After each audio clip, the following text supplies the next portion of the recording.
പെൺമക്കളിലെ അമ്മമാർക്ക് നല്ല സുഖമല്ലേ. നമ്മളെ ഒരുക്കാനൊക്കെ നമ്മുടെ പെൺകുട്ടികളുണ്ടാവും, ഭയങ്കര കൂട്ടുകാരികളായിരിക്കും. പെൺമക്കളിലെ അമ്മമാർക്ക് എല്ലാവർക്കും അറിയായിരിക്കും അത്. അപ്പോൾ ഞാൻ കൂടുതൽ മേക്കപ്പ് ഒന്നും ഇടില്ല. അവൾ മേക്കപ്പ് ഇട്ടെന്നപ്പോൾ ജസ്റ്റ് ഒന്ന് കണ്ണെഴുതി അത്രമാത്രം.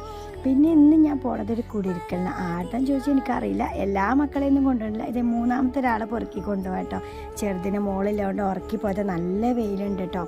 ഈ തണുപ്പ് കാലമായാലും നല്ല വെയിലാണ്. ഉച്ചത്തേക്ക് നല്ല വെയിലും ഇറക്കും കേട്ടോ. ചെറിയ തണുപ്പുള്ള കാലാവസ്ഥ ഇങ്ങനെ മാറിക്കൊണ്ടേ നിൽക്കല്ലേ. പിന്നെ ഞങ്ങൾ പോണ വൈക്കലല്ലേ ഓരോ ഹോൾസെയിൽ കടയിൽ കയറുന്നുണ്ട് കേട്ടോ. ഷോപ്പൊക്കെയുള്ള സാധനങ്ങൾ എടുക്കുക. അവിടുന്ന് എടുത്ത് നേരെ ഞങ്ങൾ വീണ്ടും പോവുകയാണെങ്കിൽ വീട് കുടിയിരിക്കലില്ല വീട്ടിൽ കേട്ടോ. ഇത് ഞങ്ങളെ വീടിൻ്റെ അവിടെ ഉള്ളൊരു പാലാണ്. നല്ല രസമാണ് ഇവിടെ വന്നിരിക്കാനും. വേനലായ ഒരുപാട് പേര് കോഴിയൊക്കെ ചുടാനായിട്ട് വരും കേട്ടോ. അങ്ങനെ ഞാൻ ആരെ കുടിയിരിക്കലെന്ന് ചോദിച്ചാൽ എനിക്കൊന്നും അറിയില്ല. ഞാൻ പോകുന്നുണ്ടെന്നേ ഉള്ളൂ. അപ്പോൾ ഇവിടെ ചെന്നപ്പോൾ ഭയങ്കര കസാലക്കളിയായിട്ടോ. നമ്മളാരും ചോറ് കഴിക്കാൻ വിളിക്കൊന്നുമില്ല. നമ്മൾ ചെന്ന് ഇരുന്നില്ലെങ്കിൽ നമ്മളങ്ങനെ നിൽക്കേണ്ടി വരും. നല്ല നെയ്ച്ചോറും ബട്ടർ ചിക്കനായിരുന്നു കേട്ടോ. അതൊക്കെ കഴിച്ചതാ വീണ്ടും ഹോൾസെയിൽ കടയ്ക്ക്. ഇത് ഞാൻ സ്ഥിരം കഴിക്കുന്ന ഒരു ബിസ്ക്കറ്റ് കേട്ടോ, മധുരമില്ലാത്തതാണ്.